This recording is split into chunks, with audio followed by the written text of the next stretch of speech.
ഐജിയോടൊപ്പം റെയ്നോൾഡിനെ കണ്ടപ്പോൾ വിജയൻ തന്നെയായിരുന്നു എല്ലാ കണ്ണുകളിലും. ചിലർ സംശയ നിവൃത്തിക്കായി തങ്ങളെ ഏൽപ്പിച്ചിരുന്ന റെയ്നോൾഡിന്റെ ഫോട്ടോ എടുത്തു നോക്കി.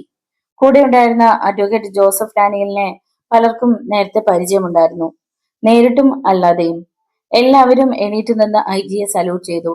എല്ലാവരും തൽസ്ഥാനത്ത് തന്നെ ഇരിക്കാൻ കൽപ്പിച്ച് ഐജി പറഞ്ഞു, ഇത് തന്നെയാണ് നമ്മൾ തേടിക്കൊണ്ടിരിക്കുന്ന റെയ്നോൾഡ്. പിന്നെ അഡ്വക്കേറ്റിനെ ചൂണ്ടിക്കൊണ്ട് അദ്ദേഹം പറഞ്ഞു, നിങ്ങളൊക്കെയും കേട്ടിരിക്കും ഇത്. Advocate Joseph Daniel. റെയ്നോൾഡിലായിരുന്നു എല്ലാവരുടെയും ശ്രദ്ധ. അപ്പോൾ ഐജി പറഞ്ഞു, ഞാൻ ഇങ്ങോട്ടേക്ക് ഇറങ്ങാൻ തുടങ്ങുമ്പോഴാണ് വീട്ടിലേക്ക് ഇവർ കയറി വന്നത്. പിന്നീട് അദ്ദേഹം റെയ്നോൾഡിന് വന്നു ഭവിച്ച സംഭവങ്ങളൊക്കെയും വിവരിച്ചു. അതിനുശേഷം പറഞ്ഞു, നിങ്ങൾക്ക് റെയ്നോൾഡിന് ചോദ്യം ചെയ്യാം. ആദ്യം തന്നെ എണീറ്റ് ചോദിച്ചത് DIG ഫെർണാണ്ടസ് ആണ്.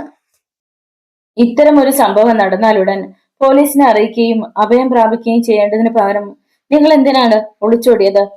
ആദ്യ ദിവസം നടന്ന സംഭവത്തിന്റെയും ഒന്നും പറയുന്നത് കേൾക്കാൻ പോലും കൂട്ടാക്കാതെ തന്നെ മർദ്ദിച്ച പോലീസുകാരെ പറ്റി പറഞ്ഞുകൊണ്ട് റെയ്നോൾഡ് തുടർന്നു, ആ ഭീതി കൊണ്ടാണ് ഞാൻ ഒളിച്ചോടിയത്. ഇവിടെ വന്ന് പറഞ്ഞാലും അങ്ങനെയല്ല സംഭവിക്കൂ എന്ന് ആർക്കറിയാം? വീണ്ടും DIG ചോദിച്ചു. ഈ സംഭവങ്ങളൊക്കെ നടക്കുന്നതിന് മുമ്പ് എന്നെങ്കിലും എവിടെ വെച്ചെങ്കിലും റദർഫോർഡിനെ നിങ്ങൾ കണ്ടതായി ഓർക്കുന്നുണ്ടോ? ഇല്ല മിസ്റ്റർ ഫെർണാണ്ടസ്. റദർഫോർഡ് എന്ന വ്യക്തിയെക്കുറിച്ചുള്ള കൂടുതൽ വിവരങ്ങൾ ലഭിച്ചതുകൊണ്ട് മാത്രമാണ് റെയ്നോൾഡിന് ഇങ്ങോട്ട് വരുവാനുള്ള ധൈര്യമുണ്ടായത്. അതിനു മുമ്പ് വേറൊരു കാര്യം, SP രാജശേഖർ, നിങ്ങൾ ഇങ്ങോട്ട് വരൂ. IG ക്ഷണിച്ചു. SP IGക്ക് മുന്നിൽ ചെന്ന് നിന്നു. നിങ്ങൾ ഈ വ്യക്തിയെ എവിടെയെങ്കിലും കണ്ടതായി ഓർക്കുന്നുണ്ടോ? കയ്യിലുണ്ടായിരുന്ന മാഗസിൻ ഉയർത്തി അതിലൊരു ഫോട്ടോ IG SPക്ക് കാണിച്ചു കൊടുത്തുകൊണ്ട് ചോദിച്ചു. അതാരാണെന്ന് കണ്ടുപിടിക്കാൻ SP രാജശേഖരന് ബുദ്ധിമുട്ടേണ്ടി വന്നില്ല. ഒറ്റ നോട്ടത്തിൽ തന്നെ അദ്ദേഹം പറഞ്ഞു, ഇയാൾ തന്നെയാണ് ഇന്നലെ രാത്രി ഞങ്ങളിൽ നിന്നും റെയ്നോൾഡിനെ കടത്തിക്കൊണ്ടുപോയത്. ഐജിയുടെ ചുണ്ടിൽ നേർത്തൊരു ചിരി വിടർന്നു. ശരി, നിങ്ങൾ ചെന്നിരുന്നോളൂ. SP തൽസ്ഥാനത്ത് ചെന്നിരുന്നു. നിവർത്തിപ്പിടിച്ച മാഗസിൻ DIG വശം കൊടുത്തുകൊണ്ട് IG പറഞ്ഞു, ഇയാളാണ് റദർഫോർഡ്. ഇയാളെക്കുറിച്ചുള്ള വാർത്ത ഒരിക്കൽ ഏതോ ഒരു ഇംഗ്ലീഷ് പത്രത്തിൽ ഞാൻ വായിച്ചതാണ്. പക്ഷേ ശരിയായ ഓർമ്മയായിരുന്നു. ഉറക്കെ വായിച്ച് മറ്റുള്ളവർക്ക് കൂടി ഈ വിവരം നൽകുക. DIG ആ ലേഖനം ഉറക്കെ വായിച്ചു. അധ്യാപകന് മുൻപിലിരിക്കുന്ന വിദ്യാർത്ഥിയെ പോലെ അവരൊക്കെയും സശ്രദ്ധം അത് കേട്ടു. കേൾക്കുമ്പോ അവരുടെയൊക്കെയും മുഖത്ത് മാറി മാറി വരുന്ന ഭാവഭേദങ്ങൾ റെയ്നോൾഡ് ശ്രദ്ധിച്ചു. ഫെർണാണ്ടസ് ലേഖനം വായിച്ചു കഴിഞ്ഞപ്പോൾ IG പറഞ്ഞു, ആ വൻ നഗരത്തെ കിടുകിടെ വിറപ്പിച്ച ഈ കൊലയാളി ഇന്ന് നമ്മുടെ വളരെ ചെറിയ നഗരത്തെ വിറപ്പിച്ചുകൊണ്ടിരിക്കുന്നു. ഈ കില്ലറോടാണ് ഇനി നമ്മൾ ഏറ്റുമുട്ടേണ്ടത്. ഏത് വിധേനയും ഇയാളെ നശിപ്പിക്കുക, അല്ലെങ്കിൽ ജീവനോടെ പിടിക്കുക എന്നുള്ളതാണ് ഇനി നമ്മുടെ ലക്ഷ്യം. കനത്ത മൂകത അവിടെ തളം കെട്ടി നിന്നു. പലരും ശ്വാസം വിടാൻ പോലും മടിക്കുന്നത് പോലെ. പലരുടെയും ഉള്ളിൽ ഒരു തരം ഭീതി നിറഞ്ഞു. SP രാജശേഖരൻ തലേന്നത്തെ ആ രംഗം ഒന്നുകൂടെ കൺമുന്നിൽ കണ്ടു. ചിലരുടെ ഉള്ളിൽ തങ്ങളിപ്പോൾ ലോകപ്രശസ്തരായ കുറ്റാന്വേഷകരുടെ നിരയിലാണെന്നും ലോകം ഉറ്റുനോക്കിക്കൊണ്ടിരിക്കുന്നൊരു സാഹസിക ദൗത്യം ഏറ്റെടുത്ത് കഴിഞ്ഞിരിക്കുകയാണെന്നും തോന്നി. എല്ലാം അവിശ്വസനീയമായി തോന്നുന്നു അല്ലേ സർ? DIG ഫെർണാണ്ടസ് IG ചോദിച്ചു. IG തല കുലുക്കിക്കൊണ്ട് സമ്മതിച്ചു. പൈലാപ്പൂർ പോലീസ് ഉദ്യോഗസ്ഥന്മാരുടെ സാഹസികതയും സാമർഥ്യവും നമ്മുടെ രാജ്യം അംഗീകരിച്ചതാണ്. ഇപ്പോഴിതാ ഒരു ഇന്റർനാഷണൽ കില്ലറെ, അതും ന്യൂയോർക്ക് പോലീസ് ഉദ്യോഗസ്ഥരെ വെട്ടിച്ചു കടന്ന കൊലയാളി, അയാളോട് ഏറ്റുമുട്ടുക എന്നുള്ളത് ഇനിയുള്ള നമ്മുടെ ദൗത്യം. IG പറഞ്ഞു. ഇതിൽ നമ്മൾക്ക് എത്രത്തോളം വിജയം നേടാനാവും എന്ന് പറയാൻ കഴിയില്ല. ചിലപ്പോ കനത്ത വില, അതായത് നമ്മുടെ ജീവൻ തന്നെ രാഷ്ട്ര സേവനത്തിനായി അർപ്പിക്കേണ്ടി വന്നേക്കാം. എങ്കിലും നമ്മുടെ ലക്ഷ്യം റദർഫോർഡിനെ ജീവനോടെയോ അല്ലാതെയോ പിടിക്കുക എന്നുള്ളതാണ്. IG വാക്കുകൾ ശ്രവിച്ച പല മനസ്സുകളിലും പുതിയ കരുത്തുണ്ടായി, പുതിയ ആവേശമുണ്ടായി. വീണ്ടും ആ കൊലയാളിയെക്കുറിച്ചുള്ള വിശദമായ ഒരു ചർച്ച അവിടെ നടന്നു. റെയ്നോൾഡിന്റെ ജീവന്റെ സുരക്ഷിതത്വത്തിനും കുറ്റവാളി റെയ്നോൾഡ് അല്ല എന്ന് തീർച്ച വരുത്തുന്നതിനുമായുള്ള ഡിപ്പാർട്ട്മെന്റിന്റെ വിശ്വാസത്തിനുമായി റെയ്നോൾഡിന് പോലീസ് പ്രൊട്ടക്ഷൻ നൽകാനും അധികാരികൾ തീരുമാനിച്ചു. അഡ്വക്കേറ്റും റെയ്നോൾഡും പുറത്തിറങ്ങി. കാറിനടുത്ത് നിന്നിരുന്ന എബ്രഹാം തോമസ് ഓടി വന്ന് വിവരങ്ങൾ അന്വേഷിച്ചു. അവർ കാറിൽ കയറി. 2 SIയും കുറെ പോലീസുകാരും അടങ്ങുന്ന 2 ജീപ്പുകൾ കാറിന് മുന്നിലും പിന്നിലുമായി എസ്കോട്ടായി ഓടി.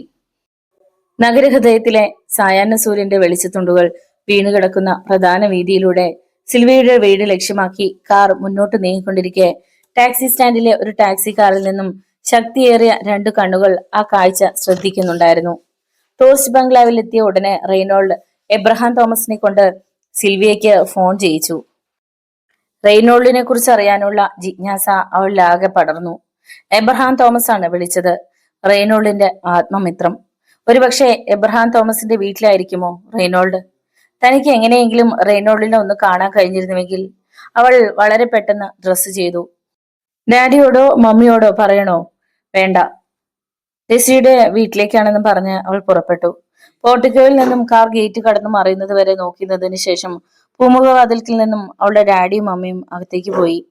സന്ധ്യാരശ്മികൾക്കിടയിൽ തിളങ്ങുന്ന നിയോൺ വിളക്കുകൾ, വൻ കെട്ടിടങ്ങളുടെ ചില്ലുജാലകങ്ങൾ വഴി പുറത്തേക്ക് ഗമിച്ചുകൊണ്ടിരിക്കുന്ന പ്രകാശത്തിന്റെ സൂചികൾ, അകലങ്ങളിൽ പൊട്ടുപോലെ നക്ഷത്രമൊട്ടുകൾ. ടൂറിസ്റ്റ് ബംഗ്ലാവ് ലക്ഷ്യമാക്കി അവൾ കാർ ഓടിച്ചു. മിടിക്കും ടോപ്പിന് മുകളിൽ ധരിച്ച ഓവർകോട്ടിന്റെ പോക്കറ്റിൽ അവൾ കൈയിട്ട് നോക്കി. ജപ്പാൻ നിർമ്മിതമായ ചെറിയ പിസ്റ്റൾ പോക്കറ്റിൽ ഭദ്രമായി തന്നെയുണ്ട്. എന്തോ റെയ്നോൾഡ് പോയത് പിന്നെ വല്ലാത്ത ഭീതിയാണ് മനസ്സിന്. എന്തെല്ലാമോ ദുരന്തങ്ങൾ വന്നടയാൻ പോകുന്നെന്ന് തോന്നൽ. കാറ് ടിബിക്ക് മുൻപിലെത്തിയപ്പോൾ അവൾ കണ്ടു ചുറ്റും റിവോൾവറുമായി റോന്തു ചുറ്റുന്ന പോലീസുകാർ. വല്ല മന്ത്രിമാരോ മറ്റോ വന്നിരിക്കുമോ? അതോ ഇനി എബ്രഹാമിനെ പോലീസ്? അതോർത്തപ്പോൾ അവൾക്ക് വല്ലാത്ത അസ്വസ്ഥത തോന്നി. എന്ത് വേണമെന്ന് ആലോചിച്ച് നിൽക്കുമ്പോ പെട്ടെന്ന് എബ്രഹാം കാറിന്റെ നേരെ നടന്നു വരുന്നത് കണ്ടു. ചുണ്ടിലൊരു പുഞ്ചിരിയുമായി വന്ന എബ്രഹാമിന്റെ മുഖത്തിന് നല്ല തെളിച്ചമുണ്ടെന്ന് തോന്നി. എന്തെങ്കിലും ഒരു നല്ല വാർത്ത കേൾക്കാൻ കഴിഞ്ഞെങ്കിൽ. അവൾ കാറിൽ നിന്നിറങ്ങി. ഹായ് സിൽവി. ഹായ്, ഞാൻ കാത്തു നിൽക്കുകയായിരുന്നു. വരൂ. അകത്തേക്ക് നടക്കുമ്പോൾ അവൾ ചോദിച്ചു. എബ്രഹാം പറയൂ, റെയ്നോൾഡ് എവിടെയാണ്? അയാൾ നിന്നു. അത് ഞാൻ പറഞ്ഞ ശരിയാവില്ല. സിൽവിക്ക് എല്ലാം ചോദിച്ചു മനസ്സിലാക്കാൻ പറ്റിയ ഒരാൾ അകത്തുണ്ട്. വരൂ. അവൾ വീണ്ടും നടന്നു. രണ്ട് പോലീസുകാർ കാവൽ നിൽക്കുന്ന മുറിയുടെ വാതിലിലേക്ക് വിരൽ ചൂണ്ടി എബ്രഹാം പറഞ്ഞു. അതാ ആ റൂമിലേക്ക് പോയാ മതി. ഒന്നും മനസ്സിലാവാതെ അവൾ അവനെ നോക്കി. ചിരിച്ചുകൊണ്ട് എബ്രഹാം പറഞ്ഞു. ധൈര്യമായി പോയിക്കോളൂ. അവൾ മുറിയുടെ നേർക്ക് നടന്നു. പിന്നെ ഒന്ന് സംശയിച്ച് തിരിഞ്ഞ് എബ്രഹാമിനെ നോക്കിയപ്പോൾ എബ്രഹാം ചിരിച്ചുകൊണ്ട് അടുത്തേക്ക് വന്നു. പിന്നെ വാതിലിൽ തട്ടി. തുറന്ന വാതിലിനകത്ത് റെയ്നോൾഡിനെ കണ്ടപ്പോ അവക്ക് തന്റെ കണ്ണുകളെ വിശ്വസിക്കാൻ കഴിഞ്ഞില്ല. അപ്പോൾ റെയ്നോൾഡ് പറഞ്ഞു. സംശയിക്കണ്ട, ഞാൻ തന്നെ, വന്നോളൂ. അവൾ അകത്തേക്ക് കടന്നു. എബ്രഹാം വാതിൽ ലോക്ക് ചെയ്തു.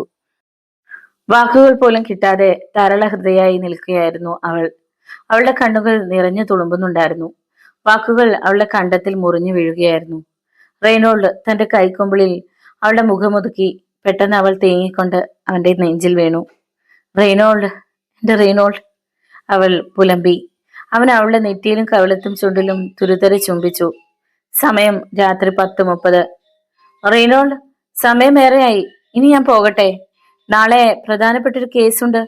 എബ്രഹാം കൂടെ ഉണ്ടാവും. എന്താ? ജോസഫ് ഡാനിയൽ ചോദിച്ചു. ശരി സർ, സാറ് ചെയ്തു തന്ന ഉപകാരം. അത് മുഴുമിക്കാനാവാതെ ജോസഫ് ഡാനിയൽ പറഞ്ഞു. നോ നോ, എന്തുപകാരം? ഒക്കെയും കടമ മാത്രം. അദ്ദേഹം സിൽവിയെ നോക്കി. ഇപ്പം സമാധാനമായല്ലോ അല്ലേ? അവൾ ചിരിച്ചു. മോള് വീട്ടിലേക്ക് പോകുമോ? ഇല്ല അങ്കിൾ, ഡാഡിയെ ഞാനെല്ലാം ഫോൺ ചെയ്ത് അറിയിച്ചു. ഗുഡ്, എന്നാ ഞാൻ ഇറങ്ങട്ടെ. അദ്ദേഹം എല്ലാവരോടുമായി ഗുഡ് നൈറ്റ് പറഞ്ഞ് യാത്രയായി. എന്ത് നല്ല സ്വഭാവമാണ് എബ്രഹാമിന്റെ ഡാഡിയുടെ. എന്നിട്ടും സിൽവി അർദ്ധോക്തിയിൽ നിർത്തി. എബ്രഹാം പുഞ്ചിരിച്ചു. പ്രസരിപ്പില്ലാത്ത ചിരി. വർഷങ്ങൾക്ക് മുമ്പേ ഡാഡിയുമായി തെറ്റിപ്പിരിഞ്ഞു പോയതാണ് എബ്രഹാമിന്റെ മമ്മി.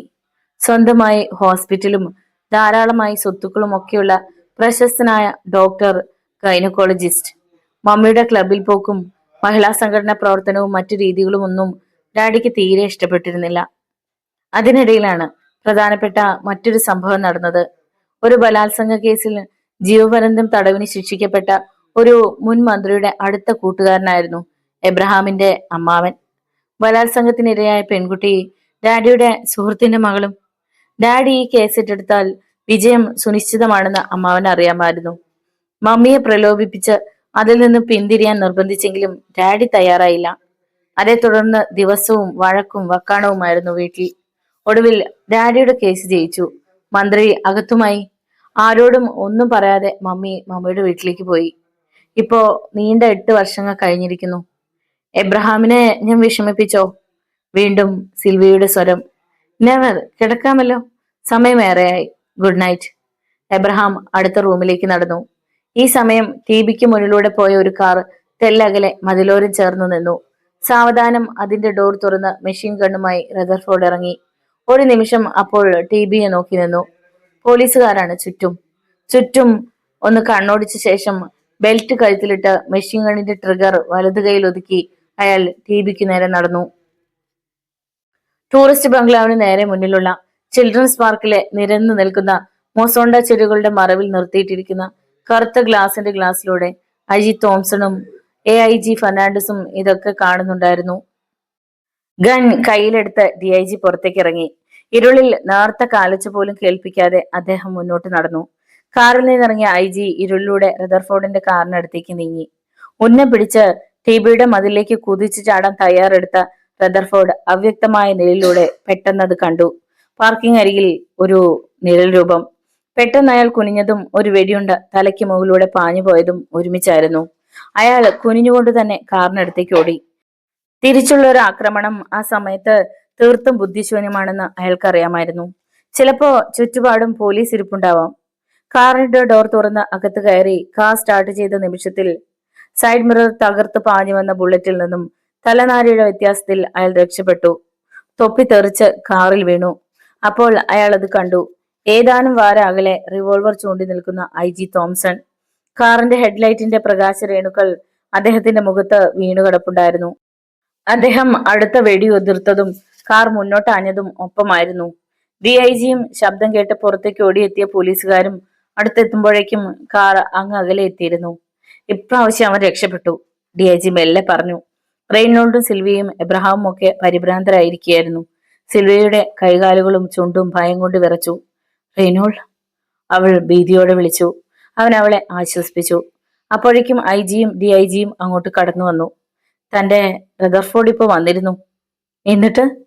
രക്ഷപ്പെട്ടു സർ. ആർക്കെങ്കിലും എന്തെങ്കിലും?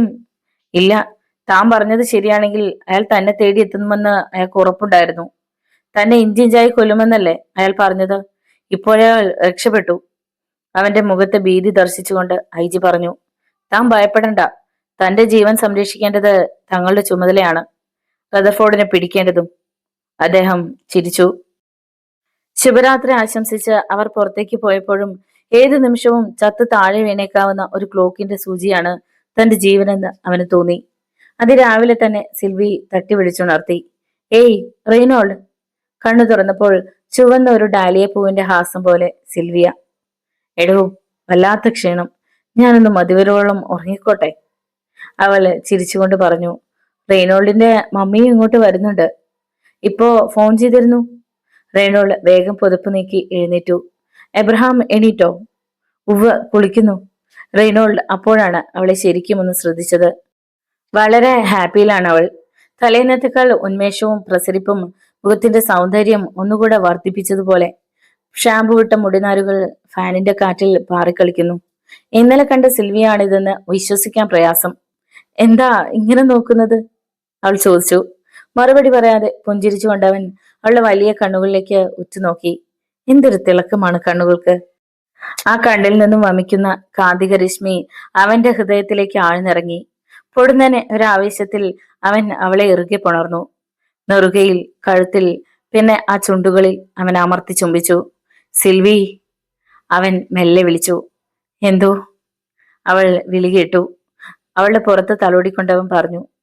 എനിക്ക് എന്തെങ്കിലും സംഭവിച്ചാ? പ്ലീസ് റെയ്നോൾഡ്, അങ്ങനെയൊന്നും പറയരുത്. റെയ്നോൾഡിന് എന്തെങ്കിലും സംഭവിച്ചാ പിന്നെ ഞാനും ജീവിച്ചിരിക്കില്ല. റെയ്നോൾഡിനെ പിരിഞ്ഞിരിക്കാൻ എനിക്കാവില്ല. അവളുടെ കണ്ണുകൾ നിറഞ്ഞിരുന്നു. ആ കണ്ണുനീരിന്റെ നനവ് അവന്റെ നെഞ്ചിൽ തട്ടി. സ്നേഹത്തിന്റെ തീക്ഷ്ണത കൊണ്ട് അവന്റെ കണ്ണുകളും നിറഞ്ഞിരുന്നു. അവൻ അവളെ വിരിഞ്ഞു മുറുക്കി. ആ സുഖത്തിൽ ലയിച്ചവൾ അമർന്നു നിന്നു.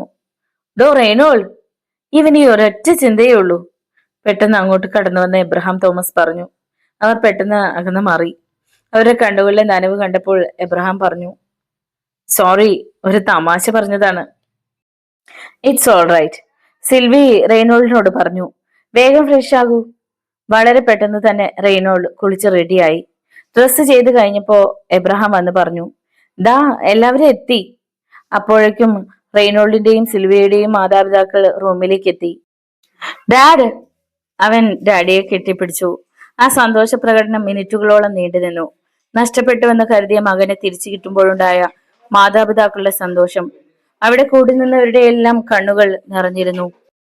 അവർ ഓരോന്ന് സംസാരിച്ചിരിക്കുന്നതിനിടെ ധൃതിയിൽ ഒരു SI അങ്ങോട്ട് കടന്നു വന്നു. എല്ലാവരുടെയും കണ്ണുകൾ പരവശമായ ആ മുഖത്തേക്ക് നീണ്ടു. അപ്പോൾ അയാൾ പറഞ്ഞ വാക്കുകൾ കേട്ട് എല്ലാവരും വിറങ്ങലിച്ചു. IG തോംസൺ കൊല ചെയ്യപ്പെട്ടെന്നോ? റദർഫോർഡിന്റെ വെടിയുണ്ടകൾക്ക് ഇരയായെന്നോ? ഇല്ല, അത് സംഭവിച്ചിരിക്കുകയില്ല. ഈ കേൾക്കുന്നത് സത്യമല്ലായിരുന്നുവെങ്കിൽ. അവനാകെ അസ്വസ്ഥനായി. സ്വപ്നമല്ല, കേട്ടതൊക്കെ സത്യം തന്നെ.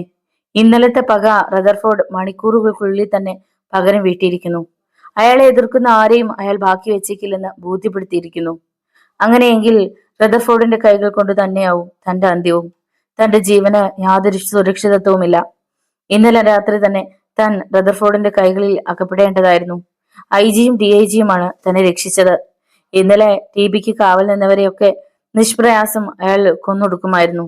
എന്നിട്ട് തന്റെ കൺമുന്നിൽ വെച്ച് തന്നെ തന്റെ സിൽവിയെയും എബ്രഹാമിനെയും വകവരുത്തും. അതിനുശേഷം അയാളുടെ ക്രൂരമായ പ്രതികാരത്തിനായി തന്നെ കടത്തിക്കൊണ്ടുപോകും. ഇന്നലെ പിന്നിൽ നിന്നുള്ള ആ ആക്രമണം ഇല്ലായിരുന്നെങ്കിൽ ഇന്നിതാ IG കൊല്ലപ്പെട്ടിരിക്കുന്നു. തന്റെ ശരീരമാകെ തളരുന്നത് പോലെ അവന് തോന്നി. എബ്രഹാം തോളിൽ പിടിച്ചുകൊണ്ട് പറഞ്ഞു, റെയ്നോൾഡ്, നമുക്ക് അങ്ങോട്ട് പോകാം. യാന്ത്രികമായി എല്ലാവരുടെയും കൂടെ നടന്നു. പോലീസ് പ്രൊട്ടക്ഷനോടുകൂടി കാർ മുന്നോട്ട് നീങ്ങി. പ്രഭാതത്തിന്റെ വിളറിയ വെളിച്ചത്തിൽ നഗരം സജീവമായി തുടങ്ങുന്നു. IG-യുടെ വീടിന് മുന്നിലെത്തിയപ്പോൾ കണ്ടു, പോലീസിന്റെയും അല്ലാത്തതുമായ അനേകം വാഹനങ്ങൾ വരി വരിയായി കിടക്കുന്നു. അകത്തേക്ക് നടന്നു കയറുമ്പോൾ ശ്രദ്ധിച്ചു, എല്ലാ മുഖങ്ങളിലും വേദന തിങ്ങി നിറഞ്ഞിരിക്കുന്നു. IG മേലുദ്യോഗസ്ഥന്മാർക്കും കീഴുദ്യോഗസ്ഥന്മാർക്കും ഒക്കെ വളരെ പ്രിയപ്പെട്ടയാളായിരുന്നു. ഒട്ടും അഹന്തയില്ലാത്ത മനുഷ്യൻ. ശവശരീരത്തിനടുത്തെത്തിയപ്പോൾ കണ്ണുകൾ നിറഞ്ഞു തുളുമ്പി. ശാന്തമായ നിദ്രയിൽ എന്ന പോലെ കിടക്കുന്ന അദ്ദേഹത്തെ നോക്കി നിന്നപ്പോൾ തലേന്ന് അദ്ദേഹം കീഴുദ്യോഗസ്ഥന്മാരോട് പറഞ്ഞ വാക്കുകൾ ഓർമ്മ വന്നു. ഇതിൽ നമ്മൾക്ക് എത്രത്തോളം വിജയം നേടാനാവും എന്ന് പറയാൻ കഴിയില്ല. ചിലപ്പോ കനത്ത വില, അതായത് നമ്മുടെ ജീവൻ തന്നെ രാഷ്ട്ര സേവനത്തിനായി അർപ്പിക്കേണ്ടി വന്നേക്കാം. ശരിയാണ്. ഇപ്പോഴിതാ ആ വാക്ക് അക്ഷരം പ്രതി ശരിയായിരിക്കുന്നു. മരണത്തെ മുന്നിൽ കണ്ടുകൊണ്ടാണോ അദ്ദേഹം അങ്ങനെ പറഞ്ഞത്? രാഷ്ട്ര സേവനത്തിനായി ഒരു പോലീസ് ഉദ്യോഗസ്ഥന് കഴിയുന്ന ഏറ്റവും വലിയ ത്യാഗം തന്നെ അദ്ദേഹം ചെയ്തിരിക്കുന്നു. അവൻ നെഞ്ചിൽ കുരിശു വരച്ചുകൊണ്ട് അദ്ദേഹത്തിന്റെ ആത്മശാന്തിക്കായി പ്രാർത്ഥിച്ചു. ജനങ്ങളെ കൊണ്ട് നിറഞ്ഞ വീടിന്റെ മുറ്റത്തേക്ക് ഇറങ്ങി വന്നപ്പോൾ കൂടെ വന്നിരുന്ന SI സംഭവം വിവരിച്ചു. ഇന്നലെ TBയിൽ നിന്ന് അദ്ദേഹം നേരെ ചെന്നത് DIG-യെ വീട്ടിൽ ഡ്രോപ്പ് ചെയ്യാനായിരുന്നു. അത് കഴിഞ്ഞ് മടങ്ങുമ്പോഴാണ് വഴിയിൽ വെച്ച് റദർഫോർഡ് വെടിവെച്ച് കൊന്നത്. 10-ലേറെ ബുള്ളറ്റുകൾ ദേഹത്ത് തറഞ്ഞിരുന്നു. റെയ്നോൾഡ് തിരിഞ്ഞു നോക്കി. പിന്നിൽ എബ്രഹാം തോമസ്. ഞാൻ വീട് വരെ പോയിട്ട് വരാം. ചടങ്ങിനൊന്നും ഞാൻ നിൽക്കുന്നില്ല. രാത്രിയിലെത്താം. വരട്ടെ? തലകുലുക്കി സമ്മതിച്ചപ്പോൾ അവൻ കാറിനടുത്തേക്ക് നീങ്ങി. സായാഹ്നം. പടിഞ്ഞാറിന്റെ പാർശ്വത്തിൽ രക്തം ചിന്തി മരിച്ച സൂര്യൻ. ഒരു വിപത്തിന്റെ ഞെട്ടലോടെ പള്ളിമണി മുഴങ്ങുന്ന ശബ്ദം. കാറ്റ് പോലും നിശ്ചലമായ പ്രകൃതി. ഔദ്യോഗികമായ ചടങ്ങോടുകൂടി DIG തോംസന്റെ ശവസംസ്കാരം കഴിഞ്ഞു. വിശാലമായ പള്ളിമുറ്റത്ത് വന്നടിഞ്ഞ വാഹനങ്ങൾ, ജനങ്ങൾ, പത്രക്കാർ, ഫോട്ടോഗ്രാഫർമാർ. ഇപ്പോൾ അവരെല്ലാം പിരിഞ്ഞു പോകാൻ തുടങ്ങിയിരിക്കുന്നു. ദുഃഖനിർഭരമായ അന്തരീക്ഷം. കാറിനകത്തിരിക്കുകയാണ് റെയ്നോൾഡും സിൽവിയയും. വാടിയ ഒരു താമരപ്പൂ പോലെ സിൽവിയയുടെ മുഖം റെയ്നോൾഡിന്റെ തോളിൽ ചാഞ്ഞു കിടന്നിരുന്നു. എന്തോ ഓർത്തുകൊണ്ടിരുന്ന അവന്റെ കൈ യാന്ത്രികമായി ഉള്ള മുടിയിലൂടെ തഴുകിക്കൊണ്ടിരുന്നു. സിൽവി! ആരോ വിളിച്ചത് കേട്ട് ഇരുവരും തല ഉയർത്തി. ഡോറിന് പുറത്ത് ഡെയ്സി. അവർ നീങ്ങിയിരുന്നു. തളർന്ന ശബ്ദത്തിൽ സിൽവി പറഞ്ഞു, വരൂ. അവൾ ഡോറ തുറന്ന് അകത്തേക്ക് കയറി. സിൽവിയുടെ തോളിൽ മുഖമമർത്തി അവൾ തേങ്ങിക്കരഞ്ഞു. എന്താണ് പറയേണ്ടത്? എങ്ങനെയാണ് ആശ്വസിപ്പിക്കേണ്ടത്? വാക്കുകൾ കിട്ടാതെ അവർ വിഷമിച്ചു. രംഗത്തിന് വിഷാദ ഛായ ഏറിയപ്പോൾ റെയ്നോൾഡ് പുറത്തേക്കിറങ്ങി. അപ്പോ DIG തനിക്ക് നേരെ നടന്നു വരുന്നത് കണ്ടു. പോവാം അല്ലേ? അടുത്തെത്തിയപ്പോൾ അദ്ദേഹം ചോദിച്ചു. അദ്ദേഹത്തിന്റെ ശബ്ദത്തിന് ഇടർച്ചയുണ്ടായിരുന്നു. തലകുലുക്കി അവൻ സമ്മതം അറിയിച്ചു. അദ്ദേഹം തിരിഞ്ഞു നടക്കാൻ തുടങ്ങിയപ്പോൾ ഡെസി വിളിച്ചു, ഡാഡി. അദ്ദേഹം ഡോറിനടുത്തേക്ക് ചെന്നു. സിൽവിയോടൊപ്പം ഞാനും TBയിലേക്ക് പോട്ടെ? ഡാഡി വൈകിട്ട് വന്നാ മതി. അദ്ദേഹം സമ്മതിച്ചു. റെയ്നോൾഡും സിൽവിയും തങ്ങളുടെ മാതാപിതാക്കളോട് യാത്ര പറഞ്ഞു. കാർ മുന്നോട്ട് നീങ്ങുമ്പോൾ റെയ്നോൾഡ് ഒരു കാര്യം പ്രത്യേകം ശ്രദ്ധിച്ചു. തനിക്കിപ്പോ പ്രൊട്ടക്ഷന് കൂടുതൽ പോലീസുകാരുണ്ട്. ടിബിയിൽ സിൽവിയും ഡെസിയും ഓരോ കാര്യങ്ങൾ സംസാരിച്ചിരുന്നു. ഐജിയുടെ കുടുംബവുമായി ഏറ്റവും അടുത്ത ബന്ധമുണ്ടായിരുന്നത് ഡെസിയുടെ കുടുംബത്തിനായിരുന്നു. ഓർമ്മകളിൽ നിന്നെടുത്ത് ഓരോരോ അനുഭവങ്ങൾ അവൾ വിവരിച്ചു. അവരതൊക്കെയും കേട്ടുകൊണ്ടിരുന്നു. ഡെസി വാച്ചിലേക്ക് നോക്കി. സമയം 10 മണി. ഡാഡി എന്താണ് കാണാത്തത്? ആകാംക്ഷയോടെ ഇരിക്കുമ്പോൾ പെട്ടെന്ന് മുറിക്ക് പുറത്ത് പാദപതനങ്ങൾ. സിൽവിയ വാതിൽ തുറന്നു. മുന്നിൽ DIGയും മറ്റ് ഇൻസ്പെക്ടർമാരും. അദ്ദേഹം നേരെ നടന്ന് റെയ്നോൾഡിന്റെ തോളിൽ കൈവച്ചുകൊണ്ട് പറഞ്ഞു, റെയ്നോൾഡ്, ഒരു കാര്യം പറയാം, കേൾക്കുമ്പോ ഞെട്ടരുത്. അവന്റെ ഹൃദയമിടിപ്പ് വർദ്ധിക്കാൻ തുടങ്ങി. അന്നേരം DIG പറഞ്ഞ ആ വാക്കുകൾ കേട്ട് അവൻ തളർന്ന് സിറ്റിയിലിരുന്നു. കൈക്കുമ്പിളിൽ മുഖമയർത്തി അവൻ പൊട്ടിക്കരഞ്ഞു. അതേ അവസ്ഥ തന്നെയായിരുന്നു സിൽവിയയ്ക്കും. എന്റെ എബ്രഹാം. അവന് വാക്കുകൾ മുഴുമിക്കാൻ കഴിഞ്ഞില്ല. ദുരന്തങ്ങൾ തന്നെ വേട്ടയാടിക്കൊണ്ടേയിരിക്കുന്നു. ഇതിൽ നിന്നും തനിക്ക് മോചനമില്ലേ? ഉണ്ട്, തന്റെ മരണത്തോടുകൂടി. പിന്നീട് ഒരു ദുരന്തവും തന്നെ വേട്ടയാടില്ല. പക്ഷെ അതിനു മുമ്പ് എന്തെല്ലാമാണ് കാണേണ്ടി വരിക, എന്തൊക്കെയാണ് അനുഭവിക്കേണ്ടി വരിക? വരൂ, നമുക്ക് പോകാം, DIG പറഞ്ഞു. എന്തിന്? ശവമല്ല, എനിക്ക് എന്റെ എബ്രഹാമിനെ ജീവനോടെ കാണണം, അവൻ ഉറക്കെ കരഞ്ഞുകൊണ്ട് പറഞ്ഞു. അവന്റെ അപ്പോഴത്തെ ആ മാനസികാവസ്ഥ ശരിക്കും മനസ്സിലാക്കാൻ കഴിയുമായിരുന്ന DIG മെല്ലെ അവന്റെ തോളിൽ പിടിച്ച് മുന്നോട്ട് നടന്നു. ഡേസിയോടും സിൽവിയോടും ഒപ്പം കാറിലിരിക്കുമ്പോൾ ഒരു പാവ കണക്കെ അവൻ മിഴിച്ചിരുന്നു. ഹോസ്പിറ്റലിന് മുന്നിൽ പോലീസിന്റെ പട. ചുവന്ന ബൾബുകൾ മിന്നിത്തെളിയുന്ന പോലീസ് വാനുകൾ. ഹാളിൽ ഒരുക്കി നിർത്തിയിരിക്കുന്ന സ്ട്രക്ചറിൽ എബ്രഹാമിന്റെ ജഡം. പൊട്ടിക്കരഞ്ഞുകൊണ്ട് അവൻ അവന്റെ കവിളിലും നെറ്റിയിലും തുരുതുരെ ചുംബിച്ചു. അവൻ ഓരോന്ന് പുലമ്പുന്നുണ്ടായിരുന്നു. ആരോ അവനെ പിടിച്ചു മാറ്റി. പക്ഷെ അപ്പോഴേക്കും അവൻ ബോധരഹിതനായി കഴിഞ്ഞിരുന്നു. രാവിലെ പോലീസ് ഹെഡ്ക്വാർട്ടേഴ്സിലെ ക്യാബിനറ്റ് ഹാളിൽ കോൺഫറൻസ് നടക്കുമ്പോൾ ഒപ്പം റെയ്നോൾഡും ഉണ്ടായിരുന്നു. റെയ്നോൾഡിനെ ഏതെങ്കിലും ഒരു രക്ഷാ സങ്കേതത്തിലേക്ക് മാറ്റുന്നതിനെ കുറിച്ചായിരുന്നു ചർച്ച. ഈ നിലയിൽ പോവുകയാണെങ്കിൽ ഏത് നിമിഷവും റെയ്നോൾഡ് വധിക്കപ്പെടുമെന്ന് അവർക്ക് തോന്നിയിരുന്നു. റെയ്നോൾഡും അത് തന്നെയായിരുന്നു ചിന്തിച്ചിരുന്നത്. താനുമായി ബന്ധപ്പെടുന്ന ഓരോരുത്തരെയും റദർഫോർഡ് കൊല്ലുമോ എന്നവന് തോന്നി. ഛേ, താൻ പിടികൊടുക്കേണ്ടിയിരുന്നില്ല. എങ്കിൽ ഇങ്ങനെയൊന്നും സംഭവിക്കില്ലായിരുന്നു. റെയ്നോൾഡ്, DIG വിളിച്ചു. Yes sir. റെയ്നോൾഡിനെ ഈ ഹെഡ്ക്വാർട്ടേഴ്സിൽ താമസിക്കാൻ ഉദ്ദേശിക്കുന്നു. എന്താണ് അഭിപ്രായം? പരിസരം പോലും മറന്ന് അവൻ പെട്ടെന്ന് പറഞ്ഞു. എന്ത് അഭിപ്രായം പറയാനാണ് സർ? എന്നെ കിട്ടിയില്ലെങ്കിൽ അയാൾ മറ്റുള്ള കൊലപാതകങ്ങൾ നിർത്തുമോ? അയാൾ ജീവനോടെ ഇരിക്കുന്ന കാലത്തോളം നിങ്ങൾ എന്നെ എത്ര സംരക്ഷിച്ചാലും അയാളുടെ കയ്യിൽ നിന്നും ഞാൻ രക്ഷപ്പെടാൻ പോകുന്നില്ല. ആദ്യം അയാളെ പിടിക്കാൻ ശ്രമിക്കൂ സർ. DIG ഫെർണാണ്ടസിന് ഒരു ചമ്മൽ അനുഭവപ്പെട്ടു. അവൻ പറയുന്നത് ശരി തന്നെ. അതിനുവേണ്ടി തന്നെയാണല്ലോ തങ്ങൾ പ്രയത്നിക്കുന്നതും. വീണ്ടും റെയ്നോൾഡിന്റെ സ്വരം. എല്ലാം നഷ്ടപ്പെട്ട് പിന്നെ ഞാൻ എന്തിനു ജീവിക്കണം? അതിനു മുമ്പ് എന്നെ അയാൾക്ക് വിട്ടുകൊടുക്കൂ. എന്നിട്ട് നിങ്ങൾ നിങ്ങളുടെ ജീവനെങ്കിലും രക്ഷിക്കാൻ നോക്കൂ. അവന്റെ ശബ്ദത്തിൽ കണ്ണുനീരിന്റെ നനവുണ്ടായിരുന്നു. ഡിപ്പാർട്ട്മെന്റിന്റെ കഴിവുകേടിനെ കുറിച്ചുള്ള പുച്ഛമുണ്ടായിരുന്നു. റെയ്നോൾഡ്, ആവേശപ്പെടാതിരിക്കൂ. തന്റെ വിഷമം ഞങ്ങൾക്ക് മനസ്സിലാക്കാം. അയാളെ പിടിക്കാനുള്ള ശ്രമം തന്നെയാണ് ഞങ്ങൾ തുടരുന്നത്, DIG ശാന്തനായി പറഞ്ഞു. അപ്പോഴേക്കും എല്ലാം കഴിഞ്ഞിരിക്കും. റെയ്നോൾഡ്, ഇത് വീടല്ലെന്ന് ഓർമ്മ വേണം. ഫെർണാണ്ടസിന്റെ ശബ്ദം കനത്തിരുന്നു. പിന്നീട് അവനൊന്നും മിണ്ടിയില്ല. അവരവന് താമസിക്കുവാനായി 5ാമത്തെ നിലയിലെ ഒരു റൂം ഒരുക്കി. ടിബിയിൽ നിന്നും സാധനങ്ങളൊക്കെ അങ്ങോട്ട് എത്തിച്ചു. പുറത്തെ കുറെ കൂടി ശക്തമായ സെക്യൂരിറ്റി ഏർപ്പെടുത്തി. റോഡിലൂടെ നീങ്ങുന്ന വാഹനങ്ങളിൽ സംശയം തോന്നിയ വാഹനങ്ങളൊക്കെ തടഞ്ഞു നിർത്തി പരിശോധിച്ചു. ബെഡിൽ കമിഴ്ന്നു കിടന്ന് റെയ്നോൾഡ് തേങ്ങി. എബ്രഹാം. ആ മുഖമായിരുന്നു കണ്ണിൽ, അവന്റെ സ്വരമായിരുന്നു കാതിൽ. രാത്രി വരാമെന്ന് പറഞ്ഞു പോയതാണ്. എന്നാൽ അവൻ വന്നില്ല. ഒരിക്കലും മടങ്ങി വരാനാകാത്ത ലോകത്തേക്ക് റദർഫോർഡ് അവനെ പറഞ്ഞയച്ചു. അവന്റെ ദുരന്തത്തിന് കാരണക്കാരൻ താനാണ്. താനെന്ന് അവിടെ അഭയം തേടി ചെല്ലുന്നില്ലായിരുന്നെങ്കിൽ അവൻ ഈ ദുര്യോഗം വരില്ലായിരുന്നു. സുഹൃത്തെ, മാപ്പ്. നിന്നെ കൊലയ്ക്ക് കൊടുത്ത് ഞാനിതാ സ്വയം ജീവന സംരക്ഷണം തേടിയിരിക്കുന്നു. റദർഫോർഡ്. അവൻ പല്ലുകൾ ഞെരിച്ചു. മേശപ്പുറത്തെ പത്രങ്ങളെടുത്ത് റെയ്നോൾഡ് പത്രങ്ങളിലൂടെ കണ്ണോടിച്ചു. ഇന്നലെയും ഇന്നുമായി എല്ലാ പത്രങ്ങളുടെ മുൻപേജിലും റദർഫോർഡിന്റെ ഫോട്ടോ കൊടുത്തിട്ടുണ്ട്. ആർക്കു വേണമെങ്കിലും അയാളെ കാണുന്ന നിമിഷം കൊല്ലാമെന്ന് ഓർഡറുണ്ട്. ആ കൃത്യം നിർവഹിക്കുന്നത് ആരായാലും ഗവൺമെന്റിൽ നിന്ന് പാരിതോഷികമായി 10 ലക്ഷം രൂപയും നൽകും. പത്രത്തിലെ പ്രധാന വാർത്ത ഐജിയുടെ മരണമായിരുന്നു. പുഞ്ചിരി പറ്റാത്ത ആ മുഖം മുൻപേജിലുണ്ട്. പെട്ടെന്നാണ് അവൻ താഴെ തന്റെ ഫോട്ടോ കണ്ടത്. റദർഫോർഡ് വേട്ടയാടുന്ന യുവാവ്. എന്ന് താഴെ കൊടുത്തിരിക്കുന്നു. അവൻ ആ വാർത്ത വായിച്ചു. തനിക്ക് സംഭവിച്ച വിവരങ്ങളൊക്കെയും അതിൽ എഴുതിയിരുന്നു. പോലീസ് അധികാരികൾ പത്രസമ്മേളനം നടത്തിയ വിവരം അവൻ അറിഞ്ഞിരുന്നില്ല. ഇപ്പോ പോലീസ് സംരക്ഷണയിൽ കഴിയുന്നുവെന്നല്ലാതെ എവിടെയാണെന്ന് പറഞ്ഞിട്ടില്ല. പത്രസമ്മേളനം നടന്നിരിക്കുന്നത് IG തോംസന്റെ നേതൃത്വത്തിലാണ്.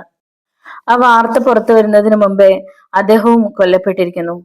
ഇന്നത്തെ പത്രത്തിൽ ആ രണ്ട് വാർത്തയും ഒന്നിച്ച്. അന്ന് രാത്രി ഉറക്കം വരാതെ വേദന നിറഞ്ഞ ചിന്തകളുമായി അവൻ കിടന്നു. രാത്രി 11 മണി. അപ്പോഴേക്കും അവൻ സ്വയം ഒരു തീരുമാനമെടുത്തു.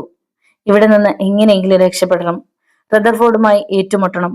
ഒന്നുകിൽ റദർഫോർഡ്, അല്ലെങ്കിൽ താൻ.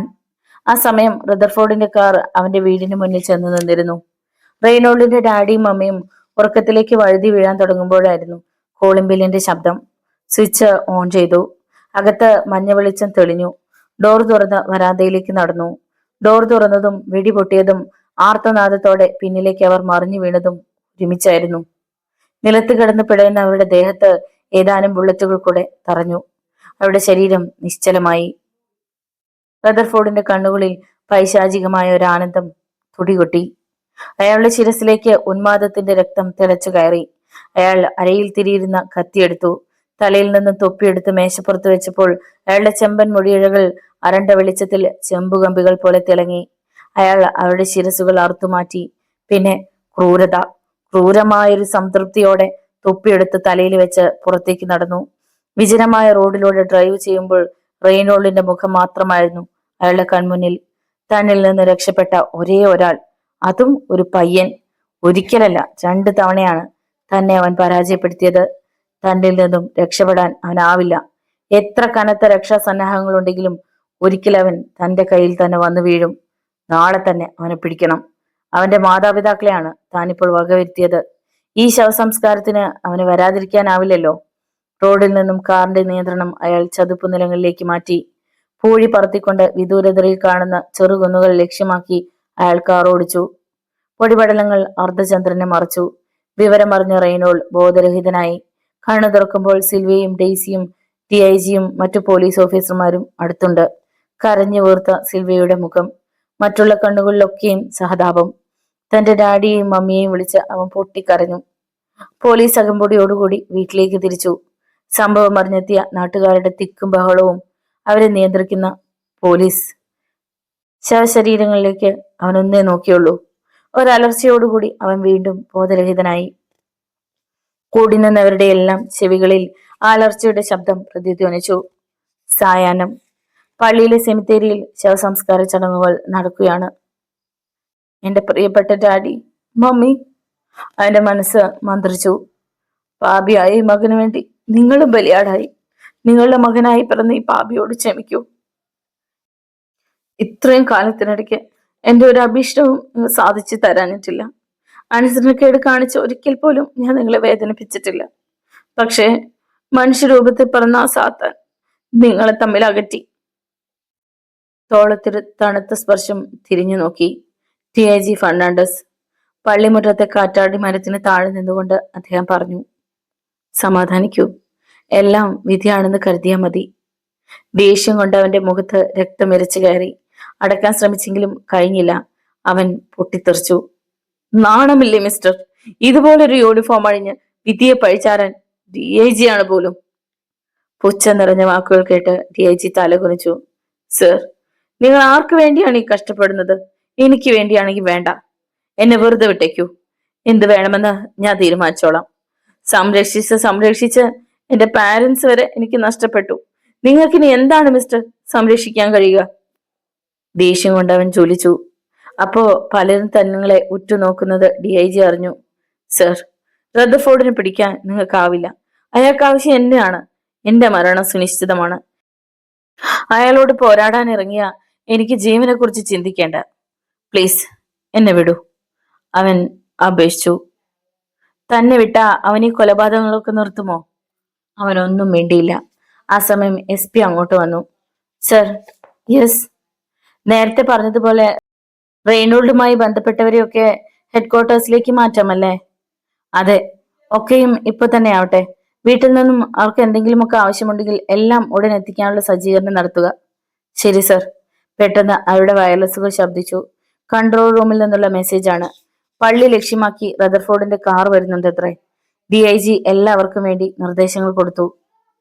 റെയ്നോൾഡിനെയും കുടുംബത്തെയും ഒക്കെ ഉടൻ പള്ളിക്കുള്ളിൽ എത്തിച്ചു. പള്ളിമേടയിലും പരിസരത്തും പോലീസ് റിവോൾവർ ഏന്തി ജാഗ്രതയോടെ നിന്നു.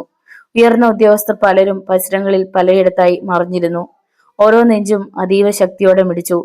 ഓരോ കണ്ണും ഒരാൾക്ക് വേണ്ടി മാത്രം കാത്തുനിന്നു. ഇഴഞ്ഞു നീങ്ങുന്ന മിനിറ്റുകൾ. വയർലെസ് മാത്രം ശബ്ദിച്ചു. വഴിയരികിലെ രഹസ്യ പോലീസ് ഉദ്യോഗസ്ഥന്മാർ പലയിടത്തു നിന്നായി റദർഫോർഡിനെ കുറിച്ചുള്ള വിവരം കൺട്രോൾ റൂമിലേക്ക് അയച്ചു. കൺട്രോൾ റൂമിൽ നിന്നും DIGയിലേക്കും SP-യിലേക്കും. അപ്പോൾ പള്ളിക്ക് മുന്നിലെ നീളമേറിയ റോഡിന്റെ അങ്ങേ തലക്കിൽ ഒരു കാർ പ്രത്യക്ഷപ്പെട്ടു. റദർഫോർഡിന്റെ ചുവന്ന കാർ. ആ കാർ പള്ളിയെ ലക്ഷ്യമാക്കി വന്നുകൊണ്ടിരുന്നു. പള്ളിക്ക് ഏതാനും മീറ്റർ അകലെ ആ കാർ നിന്നു. അപ്പോൾ മാത്രമാണ് തന്റെ ആഗമനം പോലീസ് അറിഞ്ഞിട്ടുണ്ടെന്ന വസ്തുത റദർഫോർഡ് മനസ്സിലാക്കുന്നത്. റദർഫോർഡ് പിന്നിലേക്ക് നോക്കി. പിന്നിൽ ചീറി വരുന്ന പോലീസ് ജീപ്പുകൾ, മുൻവശത്തും നിരന്നു നിൽക്കുന്ന പോലീസുകാർ, തെല്ലകലെ നിൽക്കുന്ന പോലീസ് വാഹനങ്ങൾ. അയാൾ കാറിന്റെ സൈഡ് മിറർ താഴ്ത്തി. കാറിനകത്തെ ബോക്സിൽ നിന്നും 2 ഡൈനാമിറ്റ് കയ്യിലെടുത്തു. നിമിഷങ്ങൾ കൊണ്ട് അത് സംഭവിച്ചു. പിന്നിലേക്കും മുന്നിലേക്കും അയാൾ ഡൈനാമിറ്റുകൾ വീശിയെറിഞ്ഞു. കനത്ത പൊട്ടിത്തെറി. മുൻപിൽ നിന്ന് അഗ്നിഗോളങ്ങൾ കാറിന്റെ ഗ്ലാസിൽ വന്നിടിച്ചു. ചില ആർത്തനാദങ്ങൾ.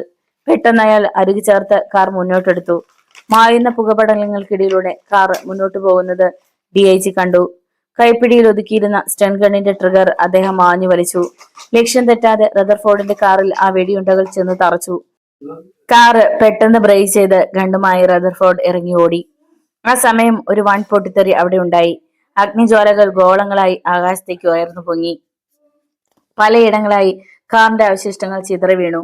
നിമിഷങ്ങൾ കഴിഞ്ഞ് അവിടെ ശാന്തമായപ്പോൾ റോഡിലൂടെ ദൂരേക്ക് ചീറിപ്പായുന്ന ഒരു പോലീസ് ജീപ്പ് ഫെർണാണ്ടസ് കണ്ടു. അത് റദർഫോർഡ് ആണെന്ന് മനസ്സിലാക്കാൻ അദ്ദേഹത്തിന് ചിന്തിക്കേണ്ടി വന്നില്ല. അദ്ദേഹം ഉടൻ വേണ്ടപ്പെട്ടവർക്ക് നിർദ്ദേശം നൽകി. പോലീസ് വാഹനങ്ങൾ ചീറിപ്പാഞ്ഞു. വാഹനങ്ങളിൽ നിന്ന് അടുത്ത സ്റ്റേഷനുകളിലേക്ക് മെസ്സേജ് പോയിക്കൊണ്ടിരുന്നു. ആകാശത്തിനിപ്പോ ചാരനിറമാണ്. നേരത്തെ ഇരുൾ കലർന്ന നാളങ്ങൾ ഭൂമിയെ വെട്ടി വിഴുങ്ങുന്നു. പടിഞ്ഞാറൻ ചക്രവാളത്തിൽ ഒരു ഒറ്റപ്പെട്ട നക്ഷത്രം തെളിഞ്ഞു. തിരക്കില്ലാത്ത റോഡിലൂടെ ചീറിപ്പായുകയാണ് DIGയുടെ ജീപ്പ്. ഓരോ വളവ് പിന്നിടുന്തോറും റദർഫോർഡ് സഞ്ചരിക്കുന്ന ജീപ്പിന്റെ അകലം വർദ്ധിക്കുന്നത് കാണാം. തണുപ്പും ചൂടും അല്ലാത്ത കാറ്റാണ് ചീറിയടിക്കുന്നത്. പെട്ടെന്നാണ് റോഡിൽ നിന്ന് ഗതി മാറി കരിമണ്ണ് നിറഞ്ഞ പ്രദേശത്തുകൂടെ റദർഫോർഡിന്റെ ജീപ്പ് പായുന്നത് കണ്ടത്. ഫെർണാണ്ടസിനോടൊപ്പം മറ്റുള്ള വാഹനങ്ങളും ആ വഴി നീങ്ങി. കരിമണ്ണ് ഉയർന്നു പൊങ്ങി. പെട്ടെന്ന് അദ്ദേഹം വാഹനം ബ്രേക്ക് ചെയ്തു. ഒന്നും കാണാനില്ല. മുൻപിലൂടെ മറ്റു വാഹനങ്ങൾ നീങ്ങുന്നതിന്റെ ഇരമ്പം കേൾക്കാം. സർ, എന്തുപറ്റി? അടുത്ത് ജീപ്പ് നിർത്തി ഒരു ഇൻസ്പെക്ടർ തിരക്കി. ഒന്നുമില്ല. ഇനിയും ഫോളോ ചെയ്തിട്ട് കാര്യമില്ല. അസാധാരണമായ വേഗതയിലാണ് അവൻ പോകുന്നത്. വാഹനം നിർത്തി അവൻ ഓടി രക്ഷപ്പെടാനാണ് സാധ്യത. അദ്ദേഹം ഒരു സിഗരറ്റും തീ കൊളുത്തി. നമ്മൾ കുറച്ചു പേരല്ലേ ഉള്ളൂ. ആ കാട്ടിനകത്ത് വെച്ച് നമുക്കൊന്നും ചെയ്യാൻ കഴിയില്ല. ഇരുട്ടിൽ പതിയിരുന്ന് ഏത് ഭാഗത്തു നിന്നാണ് ആക്രമിക്കുക എന്നറിയില്ലല്ലോ. നമുക്ക് തിരിക്കാം. അപ്പോഴേക്കും മുൻപേ പോയ വാഹനങ്ങൾ തിരിച്ചെത്തി. അവർ വാഹനം തിരിച്ചുവിട്ടു. DIG ഫെർണാണ്ടസും സംഘവും റദർഫോർഡിനെ പിന്തുടർന്നു പോകുന്നതുവരെ ഓരോ സംഭവങ്ങളും കണ്ടുകൊണ്ട് പള്ളി മിനാരത്തിൽ നിൽക്കുകയായിരുന്നു റെയ്നോൾഡും സംഘവും. ഡെയ്സിയും സിൽവിയും അവരുടെ മാതാപിതാക്കളും ആകെ ഉറച്ചിരിക്കുകയായിരുന്നു. ആരും ഒന്നും സംസാരിക്കാതെ വേദന നിറഞ്ഞ ഓർമ്മകളുമായി മുഖം കുനിച്ചിരുന്നു. ഇനി ഒരിക്കലും തനിക്ക് തന്റെ മാതാപിതാക്കളെ കാണാൻ കഴിയില്ലല്ലോ എന്നോർത്തപ്പോൾ അവന്റെ മനസ്സ് തേങ്ങി. ഓർമ്മകളിലൂടെ അവൻ പിന്നോട്ട് സഞ്ചരിച്ചു. വർഷങ്ങൾക്ക് മുമ്പ് തനിക്കും ഒരു അനുജത്തി ഉണ്ടായിരുന്നു, റോഷ്നി. എന്ത് സ്നേഹമായിരുന്നു അവൾക്ക്. ബൈലാപ്പൂർ കാണിക്കമാത കോളേജിലായിരുന്നു അവൾ പഠിച്ചിരുന്നത്. താൻ ബൈലാപ്പൂരിലെ ഒരു എഞ്ചിനീയറിംഗ് കോളേജിലും. എപ്പോഴും എന്തെങ്കിലുമൊക്കെ കുസൃതത്തരം ഒപ്പിച്ചുകൊണ്ട് തങ്ങളെയൊക്കെ അവൾ ഫൂളാക്കുമായിരുന്നു. അവളിലൂടെയാണ് തങ്ങൾ സിൽവിയെ പരിചയപ്പെട്ടത്, സിൽവിയുടെ കുടുംബത്തെ പരിചയപ്പെട്ടത്. താനും സിൽവിയും തമ്മിലുള്ള ബന്ധം അറിഞ്ഞപ്പോ അവൾ തന്നെയായിരുന്നു മുൻകൈ എടുത്ത് ഇക്കാര്യം ഉറപ്പിച്ചതും. ഒരു നാൾ എക്സ്കർഷന് പോയ കോളേജ് ബസ് അപകടത്തിൽ. വേണ്ട, വേദനകൾ തരുന്നതൊന്നും ഓർക്കരുത്. തനിക്ക് അവൾ അനിയത്തി മാത്രമായിരുന്നില്ല, സുഹൃത്തുമായിരുന്നു. അവളുടെ അഭാവത്തോടെ തീർത്തും താൻ ഒറ്റപ്പെട്ടു. അപ്പോഴൊക്കെ തനിക്കും വീട്ടുകാർക്കും ആശ്വാസമായി ഉണ്ടായിരുന്നത് സിൽവി മാത്രമായിരുന്നു. അതിനുശേഷം ഡാഡിക്കും മമ്മിക്കും തന്നെ ജീവനായിരുന്നു. അറിഞ്ഞുകൊണ്ട് ഒരിക്കൽ പോലും താൻ അവരെ വേദനിപ്പിക്കാതിരിക്കാനും ശ്രമിച്ചിട്ടുണ്ട്. എന്നാ ഇപ്പോ ഇല്ല. തനിക്ക് രക്ഷപ്പെടണം. ഒന്നുകിൽ താൻ, അല്ലെങ്കിൽ റദർഫോർഡ്. അവൻ മുഖമുയർത്തി സിൽവിയെ നോക്കി. ഡെയ്സിയുടെ തോളിൽ ചാഞ്ഞു കിടക്കുകയാണ് അവൾ. കണ്ണീർ ചാലുകളുടെ കറ പുരണ്ട മുഖം. സന്ധ്യാരശ്മികൾ ചില്ലുജാലകങ്ങളിലേക്ക് വീണു. അകത്ത് ഇരുൾ നിറഞ്ഞു. ജാലകത്തിലൂടെ പുറത്തെ കാഴ്ച അവന് കാണാമായിരുന്നു. പെട്ടെന്ന് അകത്ത് ലൈറ്റ് തെളിഞ്ഞു. നോക്കിയപ്പോ വാതിൽക്കൽ ഒരു പോലീസുകാരൻ, കയ്യിൽ ഒരു മെഷീൻ ഗൺ. പെട്ടെന്ന് അവന്റെ മനസ്സിൽ ചില വിചാരങ്ങൾ കടന്നുകൂടി. തനിക്ക് രക്ഷപ്പെടണം. SP നിങ്ങളെല്ലാവരും താഴേക്ക് ചെല്ലാൻ പറഞ്ഞു. പോലീസുകാരൻ പറഞ്ഞു. ഒരു മിനിറ്റ്, ഇങ്ങ് വരൂ. അവൻ എണീറ്റു. പോലീസുകാരൻ അടുത്തെത്തിയതും അവൻ കൈ ചുരുട്ടി അയാളുടെ തലയ്ക്ക് പിറകിൽ ആഞ്ഞിടിച്ചു. അയാൾ ബോധരഹിതനായി. റീനോൾ! അവരൊക്കെയും ഒപ്പം വിളിച്ചു. മിണ്ടിപ്പോകരുത്! കനത്ത ശബ്ദത്തിൽ അവൻ ആജ്ഞാപിച്ചു. മെഷീൻ ഗൺ കയ്യിലെടുത്ത് അവൻ പുറത്തേക്ക് കടന്നു. അവർ അത്ഭുതപ്പെട്ടു നിൽക്കെ അവൻ പുറത്തുനിന്നും വാതിൽ ലോക്ക് ചെയ്തു. അകത്താരോ വാതിലിൽ തട്ടുന്ന ശബ്ദം കേട്ട് SP അമ്പരന്നു. എന്താണ് അവിടെ സംഭവിച്ചത്? അദ്ദേഹം ഉടൻ അങ്ങോട്ടോടി. പുറത്തുനിന്ന് ലോക്ക് ചെയ്ത മുറി തുറന്നു. പരിഭ്രാന്തരായി നിൽക്കുകയാണ് എല്ലാവരും. നിലത്ത് ബോധമറ്റു കിടക്കുന്ന പോലീസുകാരൻ. അയാൾ ഒന്ന് ഞെരുങ്ങി. എവിടെ റെയ്നോൾഡ്? 1000 ചിന്തകൾ മനസ്സിലൂടെ പൊടുന്നനെ കടന്നുപോയി. ഒന്നും ചോദിക്കേണ്ടി വന്നില്ല. അതിനു മുമ്പ് തന്നെ സിൽവിയയും ഡെയ്സിയും സംഭവം ഒക്കെ വിവരിച്ചു. അപ്പോ പള്ളിക്ക് പിന്നിൽ നിന്നൊരു വാഹനം സ്റ്റാർട്ടാവുന്ന ശബ്ദം കേട്ടു. അദ്ദേഹത്തിന് അത് തിരിച്ചറിയാൻ വിഷമമുണ്ടായിരുന്നില്ല. തന്റെ കാർ, ഔദ്യോഗിക വാഹനം. അദ്ദേഹം വേഗം മുൻപിലേക്ക് ഓടി. മുറ്റത്ത് നിന്നിരുന്ന പോലീസുകാരൻ ചിതറി മാറുന്നതും കാർ അതിവേഗം ഗേറ്റ് കടന്ന് മറയുന്നതും അദ്ദേഹം കണ്ടു. അദ്ദേഹം പെട്ടെന്ന് പോലീസുകാർക്ക് വേണ്ട നിർദ്ദേശം കൊടുത്തു. 1-2 ഇൻസ്പെക്ടർമാരും കുറെ പോലീസുകാരും നിമിഷങ്ങൾ കൊണ്ട് വേറെ ചില വാഹനങ്ങളിൽ കയറി കാറിനെ പിന്തുടർന്നു. റെയ്നോൾഡുമായി ബന്ധപ്പെട്ടവരെയൊക്കെ സംരക്ഷിക്കേണ്ട ചുമതല തനിക്കായതുകൊണ്ട് അദ്ദേഹത്തിന് എവിടെ നിന്ന് പോകാൻ നിർവാഹമില്ലായിരുന്നു. അദ്ദേഹത്തിന്റെ മനസ്സ് അസ്വസ്ഥമായി തുടങ്ങിയിരുന്നു. അദ്ദേഹം വയർലെസ് എടുത്ത് DIGയുമായി ബന്ധപ്പെട്ടു. അതിവേഗതയിൽ വാഹനം ഓടിച്ചിരുന്ന റെയ്നോൾഡ് പെട്ടെന്ന് ആ ദൃശ്യം കണ്ടു. റോഡിൽ വാഹനങ്ങൾ ബ്ലോക്കായി കിടക്കുന്നു. എന്താണ് പ്രശ്നം? ഓരോ വാഹനവും പോലീസ് പരിശോധിച്ചുകൊണ്ടിരിക്കുകയാണോ? നാശം! അവൻ പെറുവിറുത്തു. ബ്ലോക്കായി കിടക്കുന്ന വാഹനങ്ങൾക്ക് പിന്നിലായി അവൻ കാർ നിർത്തി. അപ്പോൾ മനസ്സിലായി, ഒരു ആക്സിഡന്റ് നടന്നിരിക്കുന്നു. 1-2 ഫർലോങ് മാത്രമേ ഇനി അടുത്ത നഗരത്തിലേക്കുള്ളൂ. അവൻ പിന്നിലേക്ക് തിരിഞ്ഞു നോക്കി. ദൂരെ നിന്ന് ചുവന്ന ബൾബുകൾ അടുത്തേക്ക് വന്നുകൊണ്ടിരിക്കുന്നു. പിന്നെ അമാന്തിച്ചില്ല. മെഷീൻ ഗൺ കയ്യിലെടുത്ത് ഡോർ തുറന്ന് അവൻ പുറത്തേറിലേക്ക് ഓടി. ഉജ്ജ്വല പ്രഭയിൽ കുളിച്ചു നിൽക്കുന്ന നഗരം, വെസ്റ്റേൺ മ്യൂസിക് ഒഴുകിയെത്തുന്ന നിശാ ക്ലബുകൾ, വീതിയേറിയ റോഡരികിൽ പാർക്ക് ചെയ്തിരിക്കുന്ന കാറുകൾ, കെട്ടിടങ്ങളിൽ നിന്ന് ഒഴുകിയെത്തുന്ന വർണ്ണോജ്വലമായ പ്രകാശകിരണങ്ങളേറ്റ് അവ തിളങ്ങുന്നുണ്ടായിരുന്നു. യുവതി യുവാക്കളുടെ താവളമാണ് ആ നഗരം. നഗരത്തിലെ പേരുകേട്ട ബ്യൂട്ടി പാർലറിൽ നിന്ന് 18 അടുത്ത ചില പെൺകുട്ടികൾ തമാശ പറഞ്ഞ് ചിരിച്ചുകൊണ്ട് ഇറങ്ങി വന്നു. അവർ അടുത്തുള്ള ഐസ്ക്രീം പാർലർ കയറി എന്തോ കഴിച്ച് നിമിഷങ്ങൾക്കകം തിരിച്ചിറങ്ങി വന്നു. പിന്നെ ഗുഡ് നൈറ്റ് പറഞ്ഞ് പിരിഞ്ഞു. അതിൽ ചാര നിറത്തിലുള്ള മിഡിയും ടോപ്പും അണിഞ്ഞ പെൺകുട്ടി ബേക്കിംഗ് ഷോപ്പിൽ കയറി അവൾക്ക് ആവശ്യമുള്ളതൊക്കെ വാങ്ങി തിരിച്ചിറങ്ങി. തന്റെ കാർ ലക്ഷ്യമാക്കി നടന്നു. ഇളം മഞ്ഞ നിറമുള്ള കാറിനടുത്തെത്തിയപ്പോൾ അവൾ ഡോർ തുറന്ന് അതിനകത്ത് കയറി. സ്റ്റാർട്ട് ചെയ്ത് അവൾ വാഹനം മുന്നോട്ടെടുത്തു. തിരക്കുള്ള നഗരം പിന്നിട്ട് ഹൈവേയിലൂടെ മിതമായ വേഗതയിൽ ആ വാഹനം നീങ്ങിക്കൊണ്ടിരുന്നു. അപ്പോൾ അവളുടെ കഴുത്തിന് പിന്നിൽ ഒരു തോക്കിന്റെ ബാരൽ അമർന്നു. ഒപ്പം കനത്തൊരാജ്ഞയും. മിണ്ടിപ്പോകരുത്, പറഞ്ഞതനുസരിക്കുക. ഒരു ഞെട്ടലോടെ അവൾ പിന്നിലേക്ക് തിരിഞ്ഞു നോക്കി. റെയ്നോൾഡ്! ഭയപ്പെട്ട് അവൾ വിളിച്ചു. ഓ സീന! അപ്പോൾ മാത്രമാണ് റെയ്നോൾഡ് അവളെ തിരിച്ചറിഞ്ഞത്. സോറി സീന, ആളെ തിരിച്ചറിഞ്ഞില്ല. അവൻ ക്ഷമാപണം നടത്തി. അവർ സഹപാഠികളായിരുന്നു. എന്താ റെയ്നോൾഡ്, ഇതിന്റെയൊക്കെ അർത്ഥം? അവൾ പരിഭ്രമത്തോടെ തിരക്കി. പത്രത്തിൽ വന്നിരുന്ന വാർത്തകളൊക്കെ അവളും വായിച്ചിരുന്നു. റെയ്നോൾഡിനെ ഭയപ്പാടോടെയാണ് അവൾ നോക്കിയത്. ഭയം കൊണ്ട് അവളുടെ കീഴ്ച്ചുണ്ട് വിറച്ചിരുന്നു. അവളെ സമാധാനിപ്പിക്കാനായി റെയ്നോൾഡ് എല്ലാം പറഞ്ഞു. തന്നെ സഹായിക്കണമെന്ന് അഭ്യർത്ഥിച്ചു. അവൾ ഒരു ദീർഘനിശ്വാസം വിട്ടു. പഠിക്കുന്ന കാലത്ത് താൻ ഏറെ മോഹിച്ചിരുന്ന യുവാവാണ് തനിക്ക് പിന്നിൽ ഇരിക്കുന്നതെന്ന് പുളകത്തോടെ അവൾ ഓർത്തു. ഓരോന്ന് സംസാരിച്ച് അവർ വീടെത്തി. കാർ പാർക്ക് ചെയ്ത് അവർ അകത്തേക്ക് കയറി. ഡാഡിയും മമ്മിയും എസ്റ്റേറ്റിലേക്ക് പോയിരിക്കുകയാണെന്നും വീട്ടിൽ താനും വേലക്കാരിയും മാത്രമേ ഉള്ളൂവെന്നും അവൾ പറഞ്ഞു. അവൾ നൽകിയ ഭക്ഷണം കഴിച്ച് അവൻ റൂമിൽ ചെന്ന് കിടന്നു. അപ്പോൾ സുതാര്യമായ ഒരു നൈറ്റ് ഗൗൺ മാത്രം ധരിച്ച് അവൾ അങ്ങോട്ട് കടന്നു വന്നു.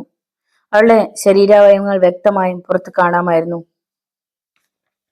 അവൾ വാതിലടച്ച് സാക്ഷിയിട്ട് അവന് നേരെ നടന്നെടുത്തു. അവൾ കട്ടിലിൽ വന്നിരുന്നു കൊണ്ട് അവനെ നോക്കി മന്ദഹസിച്ചു. റെയ്നോൾഡ്! അവൾ പതുക്കെ വിളിച്ചു.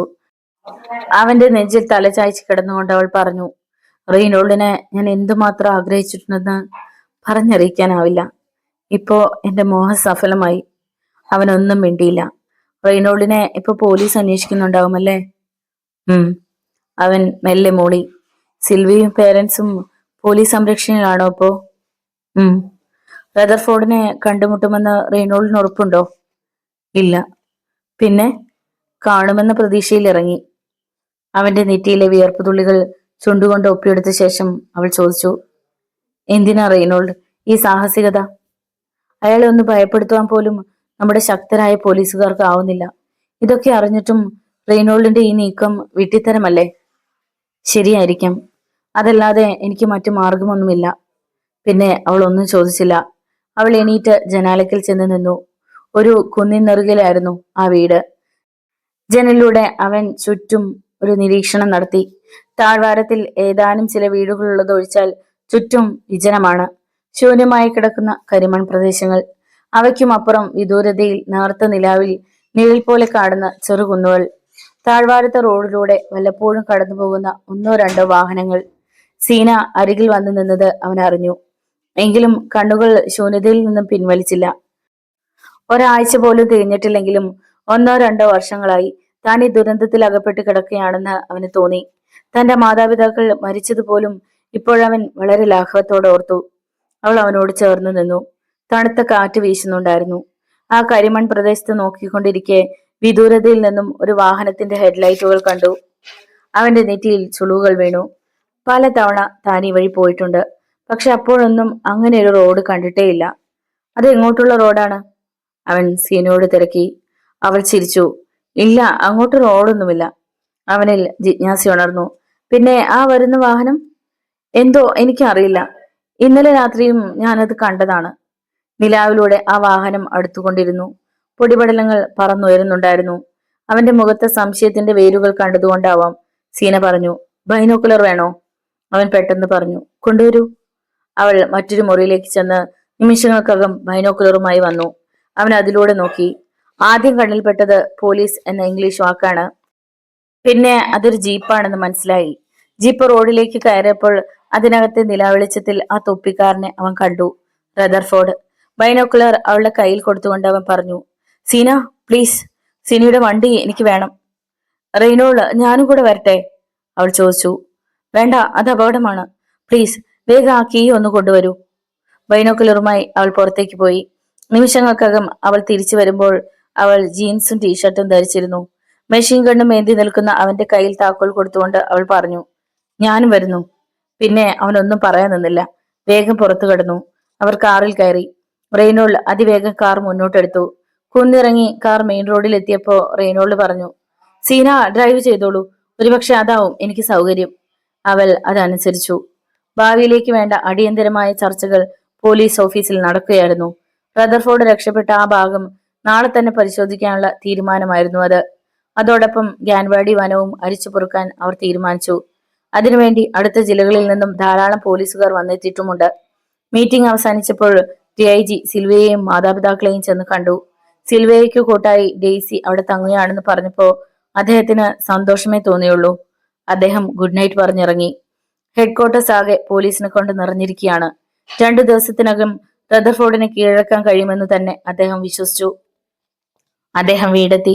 ഫ്രിഡ്ജിലിരുന്ന ഭക്ഷണം എടുത്ത് ചൂടാക്കി കഴിച്ചു. പിന്നെ സെറ്റിയിലിരുന്ന് ഗാഠമായതെന്തോ ചിന്തിച്ചു തുടങ്ങി. അപ്പോൾ ഒരു പോലീസ് അധികാരിയുടെ വേഷത്തിൽ റദർഫോർഡിന്റെ ജീപ്പ് അയാളുടെ വീട് ലക്ഷ്യമാക്കി വരികയായിരുന്നു. കറങ്ങുന്ന ഫാനിന്റെ ശബ്ദം നിറഞ്ഞ ആ മുറിയിൽ DIG ഫെർണാണ്ടസ് ഭാവി പരിപാടികളെ കുറിച്ച് ചിന്തിച്ചുകൊണ്ടിരുന്നു. നഗരം മുഴുവൻ പോലീസിന്റെ കാവലിലാണ്. എങ്കിലും റദർഫോർഡ് തിരിച്ചു വന്ന് വല്ല ആക്രമണവും നടത്തുമോ എന്നൊരു ശങ്ക അദ്ദേഹത്തിനുണ്ടായി.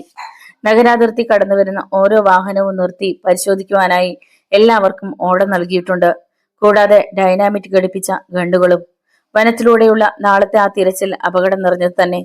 കഴിഞ്ഞ 30 വർഷത്തെ ഔദ്യോഗിക ജീവിതത്തിനിടയ്ക്ക് ഇത്രയേറെ ക്ലേശകരമായ ഒരു അനുഭവം ഉണ്ടായിട്ടില്ല. ഒന്നും ആകാതെ കിടക്കുകയാണ് റദർഫോർഡിന്റെ പ്രശ്നം. അതിനിടയ്ക്ക് ഇപ്പോൾ റെയ്നോൾഡും രക്ഷപ്പെട്ടിരിക്കുന്നു. ഏറെ കഴിവുള്ള വ്യക്തിയാണ് SP രാജശേഖരൻ. എന്നിട്ട് അയാളുടെ സുരക്ഷാ വലയത്തിൽ നിന്ന് പോലും റെയ്നോൾഡ് രക്ഷപ്പെട്ടു. അപ്പൊ പിന്നെ റദർഫോർഡിന്റെ കാര്യം പറയാനില്ല. ബോംബെ പോലീസിന് വിവരം നൽകിയിട്ടുണ്ട്. 2 ദിവസത്തിനുള്ളിൽ വേണ്ടപ്പെട്ട ഉദ്യോഗസ്ഥൻ ഇവിടെ എത്തിച്ചേരും. അതിനു മുമ്പ് റദർഫോർഡിനെ പിടിക്കാൻ കഴിഞ്ഞാൽ തനിക്ക് അഭിമാനിക്കാം. റെയ്നോൾഡ് ഇനി അവന് എന്തെങ്കിലും സംഭവിക്കുമോ എന്നാണ് പേടി. ഹൈവേയിൽ കാർ ഉപേക്ഷിച്ച് അവൻ എങ്ങോട്ടാണ് ഓടി മാറുന്നത്? സമീപ പ്രദേശങ്ങളിൽ കഴിയുന്നിടം വരെ പരിശോധിച്ചു, പക്ഷെ കണ്ടില്ല. അവൻ എങ്ങാനും റദർഫോർഡിന്റെ മുന്നിൽ നിന്ന് പെട്ട ഒരു മെഷീൻ ഗണ്ണുമായാണ് അവൻ കടന്നു കളഞ്ഞത്. നല്ലൊരു ഷൂട്ടിംഗ് വിദഗ്ധനാണ് അവൻ. അതുകൊണ്ട് അക്കാര്യത്തെക്കുറിച്ച് ചിന്തിച്ച് ഭയപ്പെടേണ്ട കാര്യമില്ല. റദർഫോർഡുമായി അവനെ ഏറ്റുമുട്ടിയാൽ എന്തായിരിക്കും സംഭവിക്കുക എന്ന് ഒരു നിശ്ചയമില്ല. റദർഫോർഡ് തന്നെ പെട്ടെന്ന് അങ്ങനെ വെടിവെച്ച് കൊല്ലില്ല എന്നുള്ള വിശ്വാസമായിരിക്കും അവന്. പാവം റെയ്നോൾഡ്, വിധി അവനെ വല്ലാതെ പരീക്ഷിച്ചു കഴിഞ്ഞു. ഉണ്ടായതൊക്കെ എത്ര പെട്ടെന്നാണ് അവന് നഷ്ടമായത്. ഇപ്പോ ഒരനാഥൻ. മറ്റു വല്ലരുമായിരുന്നെങ്കിൽ ചിലപ്പോ ഭ്രാന്ത് പോലും പിടിക്കുമായിരുന്നു. ആ പെൺകുട്ടിയുടെ കാര്യമാണ് കഷ്ടം. എന്തുമാത്രം വേദനയാണ് അവൾ അനുഭവിക്കുന്നത്. റെയ്നോൾഡിന് വല്ലതും സംഭവിച്ച ആ പെൺകുട്ടിയുടെ മാനസിക നില പോലും തെറ്റിപ്പോകുമോ എന്നാണ് പേടി. ഒരിക്കലും അങ്ങനെയൊന്നും സംഭവിക്കാതിരിക്കട്ടെ. യാതൊരു പ്രശ്നവുമില്ലാതെ ഇന്നത്തെ രാത്രി കൂടി നീങ്ങി കിട്ടിയാൽ മതിയായിരുന്നു. എന്തായാലും റദർഫോർഡ് ഇന്നിനി അനങ്ങുമെന്ന് തോന്നുന്നില്ല. ഇതുപോലൊരു തിരിച്ചടി അയാൾ ഒരിക്കലും പ്രതീക്ഷിച്ചിട്ടുണ്ടാവില്ല. ഒട്ടും പ്രതീക്ഷിക്കാത്ത വരവായിരുന്നു റദർഫോർഡിൻ്റെത്. അല്ലായിരുന്നുവെങ്കിൽ അയാളെ അപ്പോൾ തന്നെ പിടിക്കാമായിരുന്നു. ഒരുപക്ഷെ റദർഫോർഡ് ഇന്ന് രാത്രി തന്നെ സ്ഥലം വിടുമോ എന്ന് പോലും ഇപ്പൊ തോന്നുന്നു. അദ്ദേഹം എണീറ്റ് TV ഓൺ ചെയ്തു. ഏതോ ഒരു ഇംഗ്ലീഷ് ഫിലിമിന്റെ സീനുകൾ സ്ക്രീനിൽ തെളിഞ്ഞു. എന്തോ ഒന്നിലും ശ്രദ്ധ കേന്ദ്രീകരിക്കുവാൻ കഴിയുന്നില്ല. അദ്ദേഹം TV ഓഫ് ചെയ്തു. ചിന്തകളിൽ മുഴുവൻ റദർഫോർഡും റെയ്നോൾഡുമാണ്. അദ്ദേഹം ഫ്രിഡ്ജിൽ നിന്ന് വിസ്കിയും സോഡയും എടുത്ത് ടേബിളിന് മേൽ വെച്ചു. താൽക്കാലികമായി ഈ ചിന്തകളിൽ നിന്നുമൊക്കെ മോചനം നേടാൻ അത് മാത്രമേ മാർഗമുള്ളൂ. ഈ സമയം അദ്ദേഹത്തിന്റെ വീടിന് മുന്നിൽ റോഡരികിന് ചേർന്ന് ഒരു പോലീസ് ജീപ്പ് വന്നു നിന്നു. വിസ്കി നിറച്ച ഗ്ലാസ് ചുണ്ടിൽ അമർന്നതും അദ്ദേഹം ആ ശബ്ദം കേട്ടു. ഗേറ്റ് ഗാർഡിന്റെ മരണഞെരുക്കം. ഒരു നിമിഷം അദ്ദേഹത്തിന് വെളിപാടുണ്ടായി. മിന്നലിന്റെ വേഗത്തിൽ റിവോൾവർ എടുത്ത് അടുത്ത റൂമിലേക്ക് പാഞ്ഞു. ലൈറ്റ് ഇടാതെ തന്നെ ജനലിലൂടെ പുറത്തേക്ക് നോക്കി. റദർഫോർഡ്. നേരിയ ഒരു നടുക്കം അദ്ദേഹത്തിനുണ്ടായി. ഒപ്പം തന്നെ ഒരു എതിരാളിയുടെ ആത്മധൈര്യവും. റദർഫോർഡിന്റെ നോട്ടം മുകളിൽ ലൈറ്റ് എരിയുന്ന റൂമിലേക്കായിരുന്നു. റദർഫോർഡിന്റെ കണ്ണുകൾ വീടിന് ചുറ്റും വലം വയ്ക്കണമെന്ന് തോന്നിയപ്പോൾ അദ്ദേഹം ജനാലയ്ക്കിൽ നിന്നും തെന്നി മാറി. വീണ്ടും ശ്രദ്ധിക്കുമ്പോൾ റദർഫോർഡ് അപ്രത്യക്ഷമായിരിക്കുന്നു. അദ്ദേഹത്തിന് മറ്റൊന്നും ആലോചിക്കുവാനുള്ള സമയമുണ്ടായില്ല. പൊടുന്നതിന് എന്തോ ഒന്ന് ജനാലയുടെ വിടവിലൂടെ മുറിയിലേക്ക് വീണ് ചിതറി. സെക്കൻഡിന്റെ ഇടവേളയ്ക്കുള്ളിൽ അദ്ദേഹം ബോധരഹിതനായി കുഴഞ്ഞു വീണു. ഏതാനും നിമിഷങ്ങൾക്കകം ബോധം തെളിയുമ്പോൾ താൻ ഒരു കാറിനകത്താണെന്ന് അദ്ദേഹത്തിന് ബോധ്യമായി. പോയ നിമിഷങ്ങളിൽ സംഭവിച്ചതൊക്കെയും ഓർമ്മയിൽ തെളിഞ്ഞു. റദർഫോർഡ് തന്നെ കടത്തിക്കൊണ്ടുപോവുകയാണെന്ന് അതോടെ അദ്ദേഹത്തിന് ബോധ്യമാവുകയും ചെയ്തു. വാഹനത്തിന്റെ കുലുക്കത്തിൽ നിന്ന് തന്നെ അദ്ദേഹം ഒന്ന് മനസ്സിലാക്കി. മനുഷ്യ സംസാരമില്ലാത്ത ഏതോ ഒരു കാട്ടുപാതയിലൂടെയാണ് ഇപ്പോഴത്തെ യാത്ര. അദ്ദേഹം സീറ്റിൽ എണീറ്റിരുന്നു. സെന്റർ മിററിലൂടെ റദർഫോർഡിന്റെ തീക്ഷ്ണമായ മിഴികൾ. കാർ ബ്രേക്ക് ചെയ്ത് റദർഫോർഡ് തിരിഞ്ഞു നോക്കി. ആ നിമിഷം DIG നടുങ്ങുക തന്നെ ചെയ്തു. അത്രയേറെ ക്രൂരഭാവമായിരുന്നു റദർഫോർഡിന്റേത്. റദർഫോർഡ് അദ്ദേഹത്തെ കാറിന് വെളിയിൽ ഇറക്കി. റദർഫോർഡും ഇറങ്ങി. DIGക്ക് മുമ്പിൽ ഒരു പർവ്വതം പോലെ റദർഫോർഡ് നിന്നു. അറിഞ്ഞിടത്തോളം റദർഫോർഡിന്റെ കസ്റ്റഡിയിൽ ഇത്രയും നേരം ജീവനോടെ ഇരിക്കുന്ന ഒരേ ഒരാൾ താനായിരിക്കുമെന്നും അദ്ദേഹത്തിന് തോന്നി. അങ്ങനെയാണെങ്കിൽ തന്നെ കൊണ്ട് റദർഫോർഡിന് എന്തോ കാര്യമുണ്ട്. ഊഹം തെറ്റിയില്ല. എവിടെ റെയ്നോൾഡ്? റദർഫോർഡിന്റെ ഇടിമുഴക്കം പോലെയുള്ള ശബ്ദം. അറിയില്ല. ഉത്തരം കേട്ട് റദർഫോർഡ് ചിരിച്ചു, ഉറക്കെ ഉറക്കെ. ചിരിയുടെ അവസാനം റദർഫോർഡ് ഗണ്ണെടുത്ത് DIGയുടെ ശിരസിൽ വെച്ചു. ജീവിതത്തിന്റെ അവസാന നിമിഷം, മരണത്തിന്റെ ആദ്യ കവാടം. പറയേ. വീണ്ടും കനത്ത ശബ്ദം. ശിരസ് തുളച്ചു കയറുന്ന ബുള്ളറ്റുകളെ എതിരേൽക്കാൻ മെല്ലെ മിഴികൾ അടച്ചു. അല്ലാതെ വേറെ യാതൊരു വഴിയുമില്ല. പൊടുന്നനെ വെടിയൊച്ചകൾ. മിഴി തുറക്കുമ്പോൾ കൈ മുഴുവൻ രക്തപ്രളയത്തിൽ. റദർഫോർഡ്. തൊട്ടരികിൽ തകർന്നു കിടക്കുന്ന മെഷീൻ ഗൺ. നേർത്ത നിലാവിന്റെ വെട്ടത്തിൽ ഇരുളിലെ രൂപത്തെ ഇരുവരും തിരിച്ചറിഞ്ഞു. റെയ്നോൾഡ് ചിരിക്കുകയാണ്. അട്ടഹാസമായ ചിരി. വീണ്ടും തെരുതെരെ വെടിയൊച്ചകൾ. തകർന്നടിയുന്ന ഒരു മല പോലെ റദർഫോർഡ് നിലം പതിച്ചു. റെയ്നോൾഡ് നിന്ന് കിതക്കുകയാണ്. അവന്റെ മെഷീൻ ഗൺ DIGക്ക് നേരെ തിരിഞ്ഞു. റെയ്നോൾഡ്. DIG മൃദുവായി ചിരിച്ചു. അവന്റെ ക്രൂരഭാവത്തിന് അയവുണ്ടായില്ല. ഒന്നും പ്രതികരിക്കാതെ പൊടുന്നനെ അവൻ തിരിഞ്ഞു നടന്നു. കാട്ടിനകത്ത് അപ്രത്യക്ഷനായി. DIG രാജശേഖരന് ഒന്നും പറയാനുണ്ടായിരുന്നില്ല. അദ്ദേഹത്തിന് ഒന്നു മാത്രം ബോധ്യപ്പെട്ടു. അവന്റെ സമനില തെറ്റിയിരിക്കുന്നു. അതോടെ നടുക്കുന്ന ഒരു ചോദ്യവും മനസ്സിലുണ്ടായി. അവൻ ഇനി മറ്റൊരു റദർഫോർഡ് ആകുമോ? ദുരന്തങ്ങൾ ഇനിയും സംഭവിക്കുമോ? ബാക്കിയാവുന്ന സമസ്യകൾ. നിലാവ് മാത്രം സാക്ഷി. ചൂളം കുത്തുന്ന കാറ്റും. എല്ലാവർക്കും നോവൽ ഇഷ്ടപ്പെട്ട് കാണുമെന്ന് വിചാരിക്കുന്നു. ഇഷ്ടമായാൽ ഒന്ന് ലൈക്ക് ചെയ്ത്, ഷെയർ ചെയ്ത്, സബ്സ്ക്രൈബ് ചെയ്ത് സപ്പോർട്ട് ചെയ്യുക. നിങ്ങളുടെ വിലയേറിയ അഭിപ്രായങ്ങളും നിർദ്ദേശങ്ങളും വിമർശനങ്ങളും കമന്റ് ബോക്സിൽ രേഖപ്പെടുത്തുക. മറ്റൊരു നോവലുമായി നാളെ കാണാം. നന്ദി.